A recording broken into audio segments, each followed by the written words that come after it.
Peminjam pembiayaan perumahan dan perniagaan bernilai tinggi dengan tempoh yang panjang antara golongan yang paling terkesan dengan kenaikan kadar dasar semalaman OPR kepada 3%. Bagaimanapun penganalisis ekonomi Profesor Madya Dr. Ahmad Razman Abdul Latif berpandangan kenaikan OPR pada situasi ekonomi ketika ini adalah satu keperluan bagi mengawal kadar inflasi negara. Pada sepanjang satu tahun ini telah meningkat berkali-kali. Jumlah peningkatannya 1.25% daripada 1.75 sekarang sudah jadi 3%. Dan bagaimana kita nak faham impak terhadap peminjam jika seseorang itu meminjam perumahan, rumah berharga 300,000 dan 30 tahun tempoh pinjaman, katakan kadar permulaannya 6%, apabila ia meningkat 1.25%, 7.25%, maka komitmen bulanan telah meningkat hampir RM250 sebulan, peningkatan sebanyak RM250 sebulan daripada bayaran bulan sebelum ini.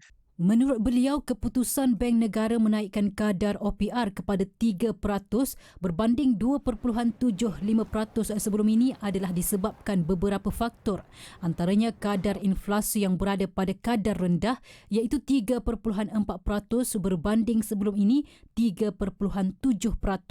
Namun saya melihat faktor utama mengapa Bank Negara menaikkan kadar OPR adalah kerana mengambil situasi semasa ekonomi yang masih lagi kukuh, masih lagi menunjukkan pertumbuhan, dan jika ekonomi masih lagi berkembang seperti ini, ada kemungkinan akan masih lagi berlaku peningkatan pinjaman yang boleh menjadikan situasi lebih sukar jika kalau kita lihat di peringkat global, pertumbuhan ekonomi sebenarnya semakin perlahan, dan ini boleh memerangkap peminjam yang lebih agresif pada masa sekarang untuk meminjam kerana kadar yang rendah. Maka di situ Bank Negara mengambil keputusan untuk meningkatkan lagi kadar OPR seiring dengan apa yang Rizal Persekutuan di Amerika Syarikat lakukan baru-baru ini, daripada kadar faedah mereka 4.75% naik ke 5%, supaya pada masa yang sama juga menjadikan pulangan atau pelaburan di negara kita menjadi lebih kompetitif.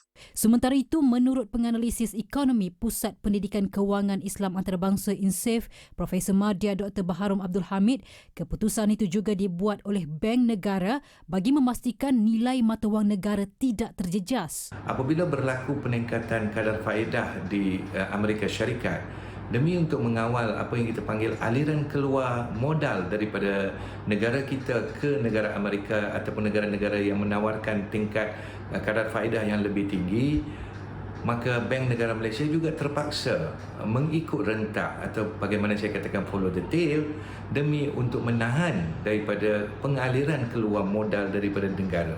Pakar-pakar kewangan turut menasihatkan orang ramai untuk tidak membuat pinjaman atau pembiayaan baharu buat masa ini agar kewangan dapat diurus dengan baik. Selain itu, individu yang berdepan masalah untuk menguruskan pembayaran pinjaman diminta untuk berjumpa pihak bank bagi menstrukturkan semula komitmen kewangan atau mendapatkan khidmat nasihat agensi kaunseling dan pengurusan kredit AKPK.